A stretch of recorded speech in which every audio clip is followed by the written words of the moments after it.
वड म्हणला बाई तुला दोन्ही हात जोडले. वटपौर्णिमेला बाई हे सगळं आपल्याला माहित आहे. एक बाई लगबगीनं पूजेसाठी आली.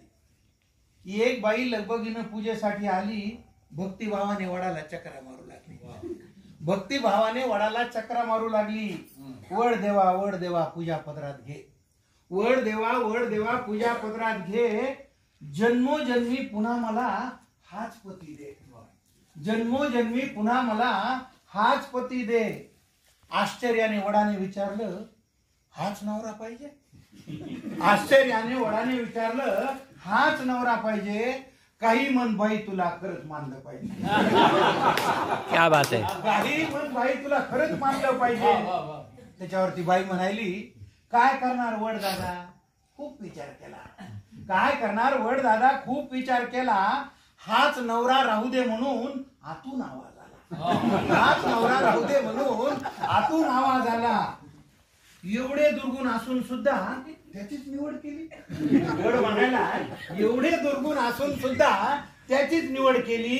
म्हणून माय मला तुझी फार दया आली. म्हणून माय मला तुझी फार दया आली. वड देवा तसं काहीच नाही. त्याच्यावरती बाई काय म्हणाली, वड देवा तसं काहीच नाही. असं नाही की आमचं बिलकुलच पटत नाही. असं नाही की आमचं बिलकुलच पटत नाही. दुसरा नवरा मागायचा मी विचार केला. दुसरा नवरा मागायचा मी विचार केला. पण कल्पनेनंच माझा जीव कासा पण कल्पनेनंच माझा जीव कासावीर झाला. जास्तच बिलिंदर निघाल्यावर मग काय करायचं? जास्तच बिलिंदर निघाल्यावर मग काय करायचं? म्हणून म्हणलं याच्यासाठीच वडाभोवती फिरायचं. म्हणून म्हणलं याच्यासाठी वडाभोवती फिरायचं. तुम्हाला तर माहिती आहे देवा मी काय कमी नाही.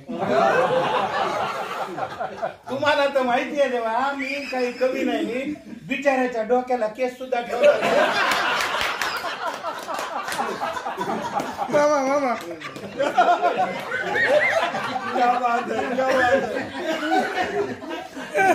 डोक्याला केस सुद्धा ठेवला नाही. अधून मधून गुरगुर करत मी थोडंच ऐकते. अधून मधून गुरगुर करत मी थोडंच ऐकते. या कानानं ऐकून या कानानं सोडून देते. माझी आई मला म्हणली नवरा बदलायचा नाही. हा मेसेज आला कुठून? माझी आई मला म्हणली नवरा बदलायचा नाही. एवढा बावळट माणूस तुला कधीच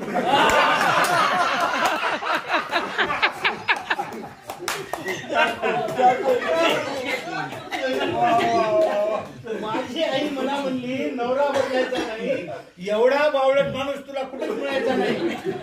तुम्हीच सांगा वड दादा आईचं मन मोडू. तुम्हीच सांगा वड दादा आईचं मन मोडू का? नशिबाने मिळालेलं चांगलं माणूस सोडू का? चांगलं माणूस सोडू का? वयोवृद्ध झाडाने पण गडगडाटी हास्य केले.